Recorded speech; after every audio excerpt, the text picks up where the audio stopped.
This is Jordan Tower with JT News. Make sure you smash that like button, smash that subscribe button. Let's get right into the news. All right, so Tekashi, Jim Jones, Wack 100, they've all been pressing Jim to talk about the wiretap. Why is he on the wiretap? Why did nothing happen? Blah, blah, blah. Okay, now, I saw Lawyers for Workers comment on it, and he said nothing was done after the wiretap, so there was nothing to charge him with. I've seen cases where just being on the phone and being a co-conspirator on anything, or, you know, I don't know.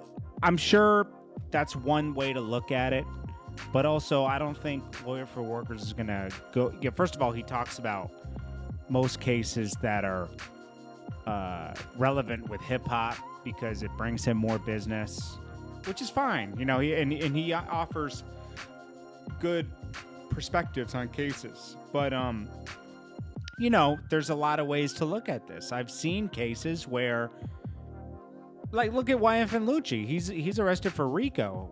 They don't have that much evidence against him, you know. Casanova was making text messages, and they arrested him. RICO, you know. It shows that Jim Jones was a part of this, you know. It's like he was involved somehow, you know. And I think that if you were working, possibly, I'm not saying Jim Jones was, but if you were working with them during the whole time to avoid charges, they might look the other way. You know, that's how I think. But this is what Lawyers for Workers said. And, you know, he could be right. Anybody could be right in this because there isn't going to be any paperwork on this. They don't keep paperwork on stuff like this. Sometimes they do, sometimes they don't. I've seen cases where they don't. It's a weird system, you know? And it's not so straightforward.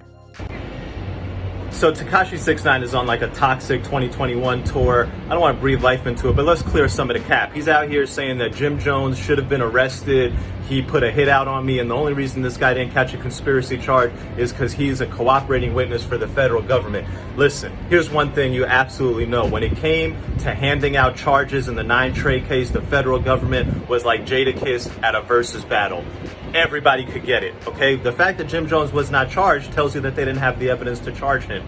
The fact that Jim Jones was on a wiretap talking about violating Tekashi, that's not conspiracy to commit murder. First of all, Tekashi was kidnapped before that recording. And so the people who went and kidnapped him and pistol whipped him, they were not acting on Jim Jones's order, and the feds had no reason to believe that they were acting on Jim Jones's orders.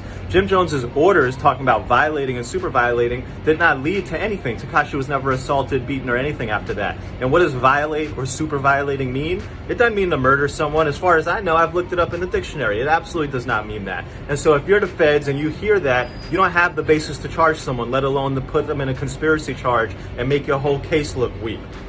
Tekashi 6ix9ine is clearly a rat and also clearly full of cap. A guy who will say anything and do anything to get some attention. Let's not breathe any energy into it, but let's make sure we clear the cap. So if there's no validity to it at all, right, why would they even play it in court, you know? You know, and then why would they highlight it with Jim Jones and all this other stuff? I think what they were trying to do is saying that there's a lot of gang activity in hip-hop. You know, you see them bringing in Cardi B's friend, a bunch of other people. They tried to mention Cardi B during this. You know, it's just like, you'll never know. We'll never know because they obviously looked the other way. But it is spooky. Let's be honest. It's a little spooky of a situation, okay?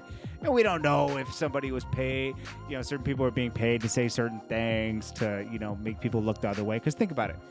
If people put that on Jim Jones and it sticks, it hurts, you know?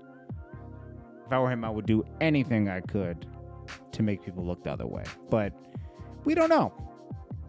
All we know is that he was connected. That's it, you know?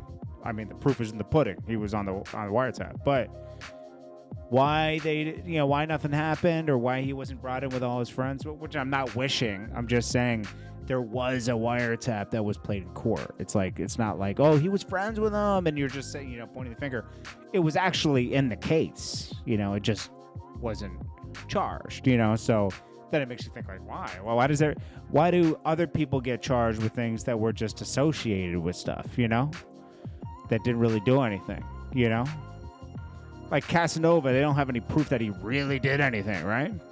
But he's locked away, you know? Wyeth and Lucci, they haven't presented like hard evidence that he did something, you know? I don't know, man. This is Jordan Tower with JT News. Make sure you smash that like button, smash that subscribe button.